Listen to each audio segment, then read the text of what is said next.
अपनी माटी अपनी धरती मेरे इस YouTube चैनल में आपका स्वागत है। मैं अंजनी निगम आपको बताऊंगा अपने देश के महापुरुषों, देश की परंपराओं और वैभव की वह कहानियां जिन्हें सुनकर आप गर्व का अनुभव करेंगे।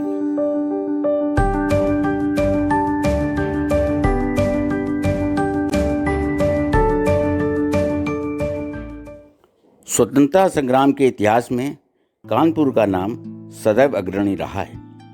यहीं पर इतिहास की वह घटना हुई जिसने बता दिया कि अब आम जनमानस अंग्रेजों की दास्ता से तंग आ चुका है और बिना किसी बात की परवाह किए हर हाल में देश को आज़ाद कराना चाहता है। पवित्र गंगा नदी के घाट सत्ती चौरा की उस घटना में गंगा का निर्मल पानी अंग्रेजों के खून से लाल हो गया और अंग्रेजों के पैर उखड़ने लगे।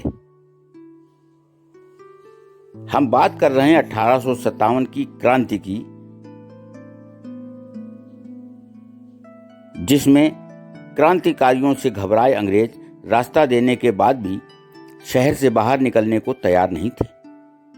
नाना साहब पेशवा ने अंग्रेज अफसर जनरल व्हीलर को पत्र भेजा, तब अंग्रेज गंगा नदी के रास्ते इलाहाबाद जाने को तैयार हुए।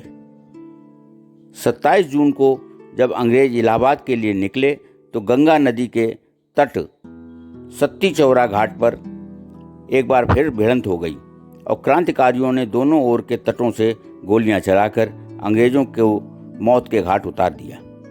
लेकिन इस बात का ध्यान रखा कि उनकी गोलियों से महिलाएं और बच्चे बचे रहें। 1857 की क्रांति का प्रारंभ कानपुर में 2 जून को हुआ था। नाना साहब और अंग्रेजों में कई बार भिड़ंत हुई और अंग्रेजों को हर बार मुंह की खानी पड़ी। हर मोर्चे पर अंग्रेजों को हार का सामना करना पड़ा। अंततः अंग्रेजों ने संधि का प्रस्ताव रखा और शहर से बाहर जाने के लिए क्रांतिकारियों से रास्ता मांगा। 25 जून को नाना साहब ने जनरल व्हीलर को पत्र भेजा और गंगा नदी के रास्ते बाहर जाने के लिए नाव देने और सीमित मात्रा में हथियार ले जाने की अनुमति दी। इतिहासकार बताते हैं कि 27 जून की सुबह करीब 8 बजे सत्ती चौरा घाट पर 300 अंग्रेज महिलाओं और बच्चों के साथ पहुंचे। हरदेव नाम के मल्लाह ने 40 नावों की व्यवस्था की थी। जब नावें गंगा की बीच धारा में पहुंची तो सभी 40 नावों के नाविक गंगा जी से में कूद गए। इसके बाद नाना के क्रांतिकारी साथियों ने गंगा के दोनों तटों से नाव में बैठे अंग्रेजों पर गोलियां बरसाईं। कुछ इतिहासकारों का कहना है कि अंग्रेजों ने संधि के बावजूद नावों में बारूद रख लिया था। इसमें अचानक आग लगी तो नाविक गंगा में कूद गए और अंग्रेज सैनिकों ने उन पर गोली चला दी। अंग्रेजों के गोली चलाने पर दोनों तटों पर खड़े क्रांतिकारियों ने भी अंग्रेजों पर फायरिंग शुरू कर दी। उनका कहना है कि उस वक्त गंगा का पानी अंग्रेजों के रक्त से लाल हो गया। जो अंग्रेज पकड़े गए उन्हें भी मौत के घाट उतार दिया गया। इस घटना में क्रांतिकारियों ने अंग्रेजों की महिलाओं और बच्चों पर गोलियां नहीं चलाईं। वर्तमान नाना राव पार्क के किनारे अंग्रेज महिलाओं का क्लब था, जिसे लोग बीबी घर कहते थे। इसके निकट ही एक कुआं था। करीब 120 महिलाओं और बच्चों को इसी बीबी घर में लाकर रखा गया था। यहाँ पर उनकी देखभाल का जिम्मा एक महिला को सौंपा गया। कहा जाता है कि अंग्रेजों द्वारा क्रांतिकारियों पर किए गए जुल्म से क्षुब्ध होकर उस मुस्लिम महिला ने अंग्रेज महिलाओं और बच्चों की हत्या करवाकर शवों को पास के उसी कुएं में फेंकवा दिया। इससे बौखलाए अंग्रेजों ने इलाहाबाद से बहुत बड़ी सेना भेजी।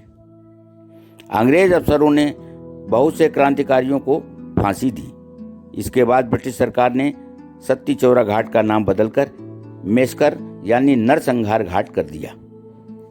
हालांकि एक हिस्सा आज भी सत्ती चौरा के नाम से जाना जाता है। गुस्से में अंग्रेजों ने उस बीबी घर को भी बाद में गिरवा दिया। अब प्रतिवर्ष 27 जून को उसी स्थल पर कार्यक्रम कर उन वीर क्रांतिकारियों की याद की जाती है। भारतीय इतिहास के पन्नों में यह घटना सत्ती चौरा कांड के नाम से दर्ज की गई। आज की कहानी में बस इतना ही। हम जल्द हाजिर होंगे एक नई गौरवशाली गाथा के साथ। जुड़े रहिए हमारे चैनल अपनी माटी अपनी थाती के साथ। और हाँ, यदि आपने हमारे चैनल को अभी तक सब्सक्राइब नहीं किया है तो जरूर कर दें, ताकि आपको मिलती रहे नित नई जानकारी।